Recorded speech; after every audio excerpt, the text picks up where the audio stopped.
ಮಧ್ಯಪ್ರಾಚ್ಯದಲ್ಲಿ ಯುದ್ಧ ನಡೀತಾ ಇದೆ. ಈ ಟೈಮ್ನಲ್ಲಿ ಶ್ವೇತಭವನದಲ್ಲಿ ಒಂದು ಮೇಜರ್ ಟ್ವಿಸ್ಟ್ ಸಿಕ್ಕಿದೆ. ಒಂದು ರೀತಿ ಒಂದು ಹೊಸ ತಿರುವು. ಯಾವ ರೀತಿ ಅಂತ ಅಂದರೆ, ಒಂದು ಕಡೆ ನಾವು ನೋಡಿದ್ವಿ, ಇರಾನ್ ಈಗ 6 ತಿಂಗಳಾದರೂ ಕೂಡ ಶರಣಾಗುವಂತಹ ಒಂದು ವಿಚಾರನೆ ಮುನ್ನೆಲೆಗೆ ಬರ್ತಾ ಇಲ್ಲ. ಇರಾನ್ ಕೂಡ ಶರಣಾಗುವಂಥ ಸ್ಥಿತಿಯಲ್ಲಿ ಇಲ್ಲ. ಎಷ್ಟೇ ಕಷ್ಟ ಆದರೂ ಕೂಡ ಹೋರಾಟ ಮಾಡ್ತೀನಿ ಅಂತ ಇರಾನ್ ಬಂದು ನಿಂತಿದೆ.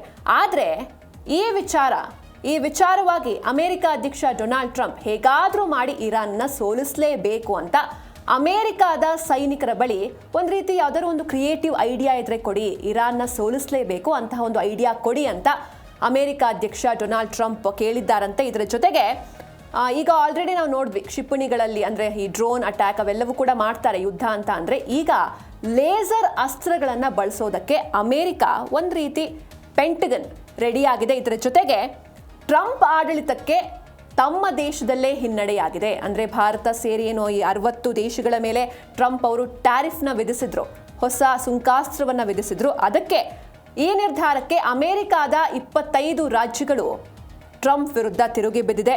ಈ ಅಮೆರಿಕಾದಲ್ಲಿ ಹಾಗಾದರೆ ಸದ್ಯ ಏನೆಲ್ಲ ಆಗ್ತಾ ಇದೆ, ಯುದ್ಧದ ರಿಲೇಟೆಡ್ ಏನೆಲ್ಲ ಅಪ್ಡೇಟ್ಸ್ ಇದೆ, ಇದರ ಜೊತೆಗೆ ಚುನಾವಣೆ ಕೂಡ ಬರ್ತಾ ಇದೆ, ಮಧ್ಯಂತರ ಚುನಾವಣೆ.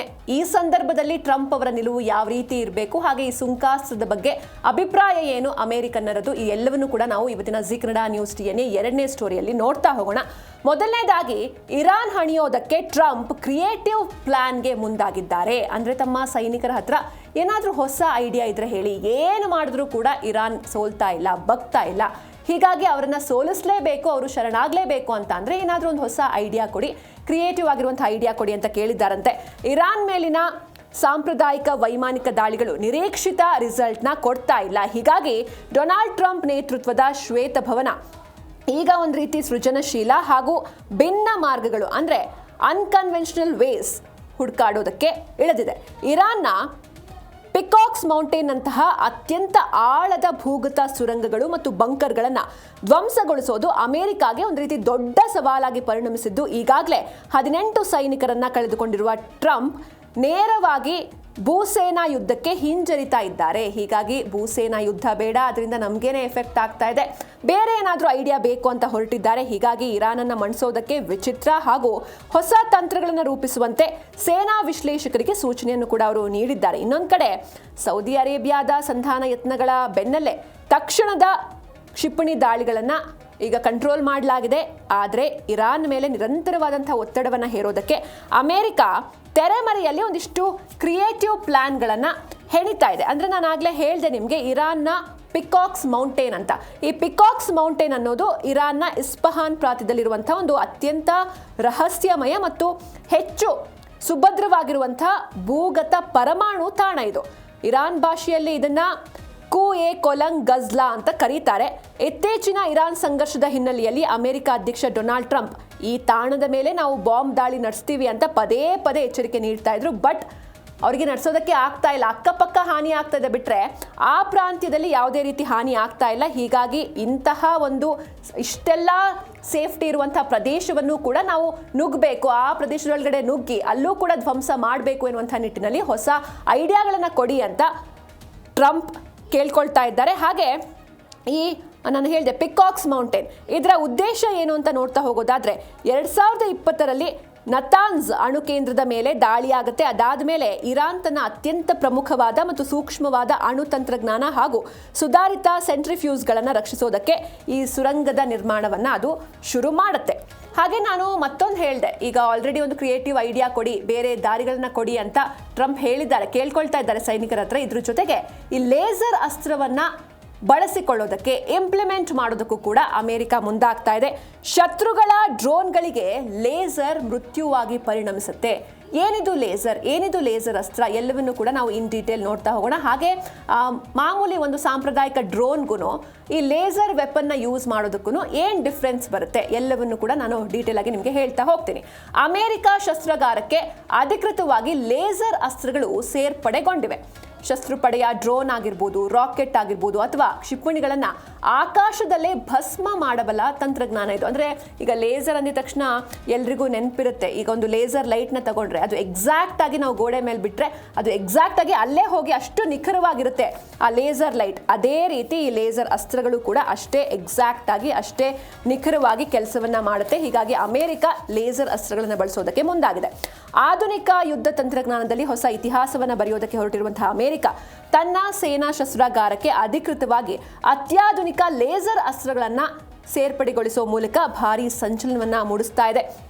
ಡೈರೆಕ್ಟೆಡ್ ಎನರ್ಜಿ ತಂತ್ರಜ್ಞಾನದ ಆಧಾರದ ಮೇಲೆ ಬೆಳಕಿನ ವೇಗದಲ್ಲಿ, ಅಂದರೆ ಒಂದು ಲೈಟ್ ಎಷ್ಟು ಸ್ಪೀಡಾಗಿ ರೀಚ್ ಆಗುತ್ತೋ ಆ ರೀತಿ ಕೆಲಸ ಮಾಡುವಂಥ ಈ ಒಂದು ರಕ್ಷಣಾ ಕವಚ ಶತ್ರು ಪಡೆ ಅಥವಾ ಶತ್ರು ರಾಷ್ಟ್ರದಿಂದ ಬರುವಂಥ ಡ್ರೋನ್ ಆಗಿರ್ಬೋದು, ರಾಕೆಟ್ ಆಗಿರ್ಬೋದು, ಅಥವಾ ಕ್ಷಿಪಣಿಗಳನ್ನು ಆಕಾಶದಲ್ಲೇ ಸೆಕೆಂಡುಗಳಲ್ಲಿ ಭಸ್ಮ ಮಾಡುವಂಥ ಕೆಪಾಸಿಟಿಯನ್ನು ಈ ಲೇಸರ್ ಅಸ್ತ್ರಗಳು, ವೆಪನ್ಸ್ಗಳು ಹೊಂದಿರುತ್ತೆ. ಈಗ ಡ್ರೋನ್ ಅಂತ ಬಂದರೆ ಅಥವಾ ಕ್ಷಿಪಣಿ ಅಂತ ಬಂದರೆ ಅದಕ್ಕೆ ಸಾಕಷ್ಟು ಖರ್ಚಾಗುತ್ತೆ, ಕೋಟಿ ಕೋಟಿ ಬೇಕು. ಬಟ್ ಅದಕ್ಕೆ ಹೋಲಿಸಿದ್ರೆ ಲೇಸರ್ ದಾಳಿಯ ವೆಚ್ಚ ತೀರಾ ಕಡಿಮೆ, ತೀರಾ ಅಗ್ಗ ಹಾಗೂ ಅತ್ಯಂತ ನಿಖರವಾಗಿರುತ್ತೆ. ವಿದ್ಯುತ್ ಶಕ್ತಿ ಮೇಲೆ ಇದು ವರ್ಕ್ ಆಗುತ್ತೆ. ಎಲ್ಲಿವರೆಗೂ ಕರೆಂಟ್ ಸಪ್ಲೈ ಇರುತ್ತೋ ಅಲ್ಲಿವರೆಗೂ ನೀವು ನಿರಂತರವಾಗಿ ದಾಳಿಯನ್ನು ನಡೆಸಬಹುದು. ಯಾವುದೇ ರೀತಿ ಗನ್ ಪೌಡರು, ಬುಲೆಟ್ಸು ಅದನ್ನೆಲ್ಲ ಹಾಕುವಂಥ, ಪದೇ ಪದೇ ರೀಫಿಲ್ ಮಾಡುವಂಥ ಯಾವುದೇ ರೀತಿ ಕೆಲಸ ಇರೋದಿಲ್ಲ. ಬದಲಿಗೆ ನೀವು ಕರೆಂಟ್, ಎಲೆಕ್ಟ್ರಿಸಿಟಿ ಸಪ್ಲೈ ಕೊಟ್ಬಿಟ್ರೆ ಎಲ್ಲಿವರೆಗೂ ಎಲೆಕ್ಟ್ರಿಸಿಟಿ ಸಪ್ಲೈ ಹೋಗುತ್ತೋ ಅಲ್ಲಿವರೆಗೂ ಕೂಡ ದಾಳಿ ನಡೆಯುತ್ತೆ. ಯುದ್ಧ ಭೂಮಿಯ ಸ್ವರೂಪವನ್ನೇ ಸಂಪೂರ್ಣವಾಗಿ ಚೇಂಜ್ ಮಾಡಬಲ್ಲಂತಹ ಈ ಒಂದು ಲೇಸರ್ ಅಸ್ತ್ರವನ್ನು ಅಮೆರಿಕ ಬಳಸೋದಕ್ಕೆ ಮುಂದಾಗಿದೆ. ಹಾಗೆ ನಾನಾಗಲೇ ಹೇಳಿದೆ, ಕ್ಷಿಪಣಿಗೂ ಹಾಗೆ ಲೇಸರ್ಗೂ ಏನು ಡಿಫ್ರೆನ್ಸ್ ಇರುತ್ತೆ, ಹಾಗೆ ಆ ಖರ್ಚಿನ ಬಗ್ಗೆ ಎಲ್ಲ ಹೇಳಿದೆ. ಈಗ ಕ್ಷಿಪಣಿ ಅಂತ ಅಂದರೆ ಕೋಟಿ ಕೋಟಿ ಬಜೆಟ್ ಬೇಕು, ಬಟ್ ಲೇಸರ್ ಕಂಪೇರ್ ಟು ಕ್ಷಿಪಣಿಗಳು ಸ್ವಲ್ಪ ಕಮ್ಮಿ ಅಗ್ಗವಾಗಿರುತ್ತೆ, ಹಾಗೆ ಅಷ್ಟೇ ನಿಖರವಾಗಿರುತ್ತೆ. ಅದ್ರ ಬಗ್ಗೆ ನೋಡ್ತಾ ಹೋಗೋಣ. ಕ್ಷಿಪಣಿಯ ವರ್ಸಸ್ ಲೇಸರ್ ಯುದ್ಧದ ಲೆಕ್ಕಾಚಾರವೇ ಚೇಂಜ್. ಒಂದು ಕ್ಷಿಪಣಿ ದಾಳಿಗೆ ಕೋಟ್ಯಂತರ ರೂಪಾಯಿ ವೆಚ್ಚವಾಗುತ್ತೆ. ಆದರೆ when it comes to laser ದಾಳಿ ಅತ್ಯಂತ ಅಗ್ಗವಾಗಿರುತ್ತೆ. ಆಧುನಿಕ ಯುದ್ಧ ತಂತ್ರದಲ್ಲಿ ಸಾಂಪ್ರದಾಯಿಕ ಕ್ಷಿಪಣಿಗಳ ಬದಲಿಗೆ ಡೈರೆಕ್ಟೆಡ್ ಎನರ್ಜಿ ಲೇಸರ್ ಅಸ್ತ್ರಗಳ ಯುಗ ಶುರುವಾಗಿದೆ. ಜಾಗತಿಕ ಯುದ್ಧದ ಲೆಕ್ಕಾಚಾರವೇ ಸಂಪೂರ್ಣವಾಗಿ ಬದಲಾಗ್ತಾ ಇದೆ.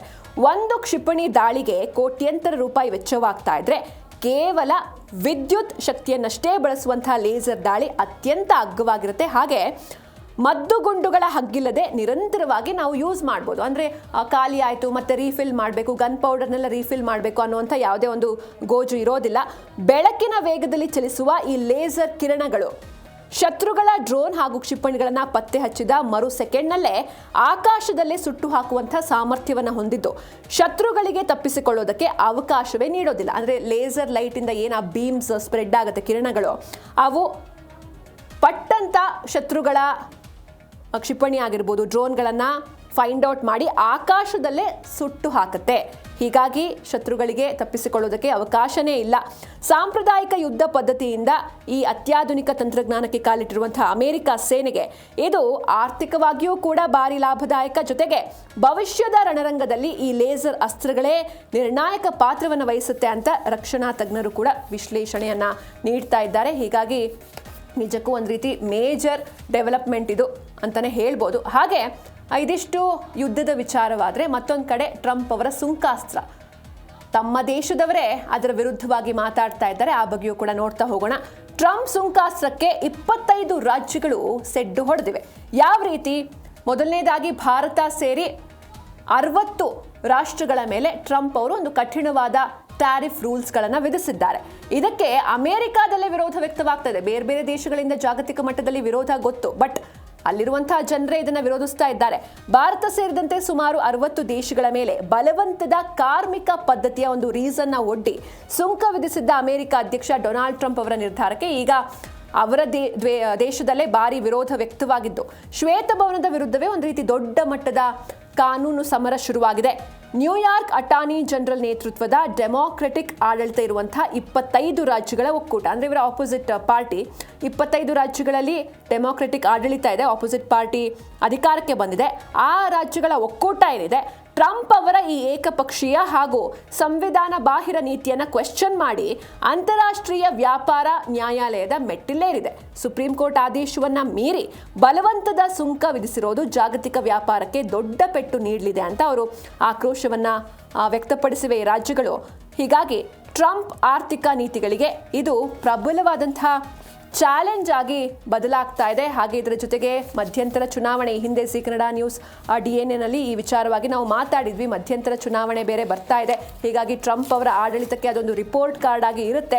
ಯಾವ ರೀತಿ ಆಗುತ್ತೆ ಏನು ಎತ್ತ ನಾವು ಕಾದು ನೋಡಬೇಕಾಗತ್ತೆ. ಇದರ ಜೊತೆಗೆ ಈ ಟ್ರಂಪ್ ಸುಂಕಾಸ್ತ್ರ ಏನಿದೆ ಜಾಗತಿಕ ಮಾರುಕಟ್ಟೆಯಲ್ಲಿ ದೊಡ್ಡ ಕಂಪನವನ್ನೇ ಸೃಷ್ಟಿ ಮಾಡ್ತಾ ಇದೆ. ಮೊದಲನೇದಾಗಿ ಫಸ್ಟ್ ಆಫ್ ಆಲ್ ಅತಿರೇಕದ ವರ್ತನೆ ಡೊನಾಲ್ಡ್ ಟ್ರಂಪ್ ಅವರ ಕಡೆಯಿಂದ ಎಷ್ಟರ ಮಟ್ಟಿಗೆ ಅಂದರೆ ತಮ್ಮ ದೇಶದವರೇ ಅದನ್ನು ಅಪೋಸ್ ಮಾಡ್ತಾ ಇದ್ದಾರೆ. ಭಾರತ, ಚೀನಾ, ಜಪಾನ್ ಮತ್ತು ಯುರೋಪ್ ಸೇರಿ 60 ರಾಷ್ಟ್ರಗಳ ಮೇಲೆ ಸುಂಕದ ಹೊರೆಯನ್ನು ಹೊರಿಸಿದ್ದಾರೆ ಅಮೆರಿಕ ಅಧ್ಯಕ್ಷ Donald Trump. Bharat, China, Japan ಮತ್ತು ಯುರೋಪ್ ಸೇರಿದಂತೆ ವಿಶ್ವದ 60 ರಾಷ್ಟ್ರಗಳ ಮೇಲೆ ಡೊನಾಲ್ಡ್ ಟ್ರಂಪ್ ವಿಧಿಸಿರುವ ಸಗಟು ಸುಂಕ ನೀತಿ ಜಾಗತಿಕ ಮಾರ್ಕೆಟ್ನಲ್ಲಿ ಭಾರಿ ಕಂಪನವನ್ನೇ ಸೃಷ್ಟಿ ಮಾಡ್ತಾ ಇದೆ. ಹಾಗೆ ಅಮೆರಿಕಾದ ಒಟ್ಟು ಆಮದಿನ ಶೇಕಡ 99.4% 99% ಸರಕುಗಳ ಮೇಲೆ ಈ ಸುಂಕ ನೇರ ಪ್ರಭಾವವನ್ನು ಬೀರುತ್ತೆ. ಭಾರತದಂತಹ ಪಾಲುದಾರ ದೇಶಗಳ ಮೇಲೂ ಕೂಡ ಶೇಕಡ 12% ಸುಂಕದ ಬರೆ ಬಿದ್ದಂತಾಗಿದೆ. ಹೀಗಾಗಿ ಅನ್ಯಾಯದ ಈ ವ್ಯಾಪಾರ ಪದ್ಧತಿಯನ್ನು ತಡೆಯೋದಕ್ಕೆ ಈ ಕ್ರಮ ಅನಿವಾರ್ಯ ಅಂತ ಶ್ವೇತಭವನ ಇದನ್ನ ಸಮರ್ಥಿಸಿಕೊಳ್ತಾ ಇದ್ರೂ ಕೂಡ ಆಮದು ವಸ್ತುಗಳು ಕಾಸ್ಟ್ಲಿ ಆಗ್ತಾ ಇದೆ. ಇದರಿಂದ ಸ್ವತಃ ಅಮೆರಿಕಾದ ಮಧ್ಯಮ ವರ್ಗದ ಕುಟುಂಬಗಳ ಮೇಲೆಯೇ ಟ್ಯಾಕ್ಸ್ ಹೊರೆ ಏನಿದೆ, ತೆರಿಗೆ ಹೊರೆ ಹೆಚ್ಚಾಗ್ತಾ ಇದೆ. ಹಾಗೆ ಇದು ತೀವ್ರವಾದಂತಹ ಹಣದುಬ್ಬರಕ್ಕೆ ಕಾರಣವಾಗಬಹುದು ಅಂತ ಆರ್ಥಿಕ ತಜ್ಞರು ಕೂಡ ಎಚ್ಚರಿಕೆಯನ್ನು ನೀಡಿದ್ದಾರೆ. ಹೀಗಾಗಿ ಈ ನಿರ್ಧಾರದಿಂದ ಜಾಗತಿಕ ರಾಷ್ಟ್ರಗಳೊಂದಿಗಿನ ಅಮೆರಿಕಾದ ವ್ಯಾಪಾರ ಸಂಬಂಧಗಳು ಮತ್ತಷ್ಟು ಹಳಸುವಂತಹ ಆತಂಕ ಕೂಡ ಎದುರಾಗ್ತಾ ಇದೆ. ಹೀಗಾಗಿ ಅಲ್ಲೇ ಇರುವಂತಹ 25 ಡೆಮಾಕ್ರೆಟಿಕ್ ಆಡಳಿತ ಇರುವಂತಹ 25 ರಾಜ್ಯಗಳು ಆಲ್ರೆಡಿ ಟ್ರಂಪ್ ಅವರ ವಿರುದ್ಧ ತಿರುಗಿ ಬಿದ್ದಿವೆ. ಹೀಗಾಗಿ ಮುಂದೆ ಏನು ಮಾಡ್ತಾರೆ ಟ್ರಂಪ್, ಯಾಕಂದರೆ ಯಾರು ಏನೇ ಮಾಡಿದ್ರೂ ಕೂಡ ಆನೆ ನಡೆದಿದ್ದೇ ದಾರಿ ಅಂತ ಟ್ರಂಪ್ ಯಾವತ್ತೂ ಅವ್ರದ್ದೇ ಒಂದು ಡಿಫ್ರೆಂಟ್ ಸ್ಟೈಲ್ ಇರುತ್ತೆ, ಡಿಫ್ರೆಂಟ್ ಒಪಿನಿಯನ್ಸ್ ಇರುತ್ತೆ, ಅಥವಾ ಆದೇಶವನ್ನು ನೀಡ್ತಲೇ ಬಂದಿದ್ದನ್ನು ನಾವು ನೋಡ್ತಾ ಇದ್ದೀವಿ. ಹೀಗಾಗಿ ಅವರಂತೂ ಇದನ್ನು ಚೇಂಜ್ ಮಾಡ್ಕೊಳ್ಳಲ್ಲ. ಬಟ್ ಮುಂದೆ ಯಾವ ರೀತಿ ಕಾನೂನು ಹೋರಾಟ ಎಲ್ಲ ನಡೆಯುತ್ತೆ ಅಂತ ನೋಡೋಣ. ಹಾಗೆ ಇವತ್ತು ಈ ಜಿ ಕನ್ನಡ ನ್ಯೂಸ್ 2ನೇ ಸ್ಟೋರಿಯಲ್ಲಿ ನಾವು ಗಮನಿಸಿದ್ವಿ, ಪ್ರಮುಖವಾಗಿ ಮೊದಲನೇದಾಗಿ ಇರಾನ್ನ ಸದೆ ಬಡಿಲೇಬೇಕು ಅಂತ ಕ್ರಿಯೇಟಿವ್ ಐಡಿಯಾಗಳನ್ನು ಒಂದು ಕಡೆ ಟ್ರಂಪ್ ಅವರು ಹುಡುಕ್ತಾ ಇದ್ರೆ, ಮತ್ತೊಂದು ಕಡೆ ಈ ಲೇಸರ್ ವೆಪನ್ ಕೂಡ ಇಂಟ್ರೊಡ್ಯೂಸ್ ಆಗಿದೆ. ಇದು ಕೇವಲ ಈಗ ಮಾತ್ರ ಇಂಟ್ರೊಡ್ಯೂಸ್ ಆಗಿರೋದಲ್ಲ, ಈ ಹಿಂದೆಯೂ ಕೂಡ ಅಮೆರಿಕ ಹಾಗೂ ಇಸ್ರೇಲ್ನಂತಹ ಒಂದಷ್ಟು ಈ ವಾರ್ ರಿಲೇಟೆಡ್ ಡೆವಲಪ್ಡ್ ಕಂಟ್ರೀಸಲ್ಲಿ ಈ ಲೇಸರ್ ವೆಪನ್ಸ್ ಇತ್ತು. ಈಗ ಅದನ್ನು ಕೂಡ ಪ್ರಯೋಗ ಮಾಡೋದಕ್ಕೆ ಅಮೆರಿಕ ಮುಂದಾಗ್ತಾ ಇದೆ.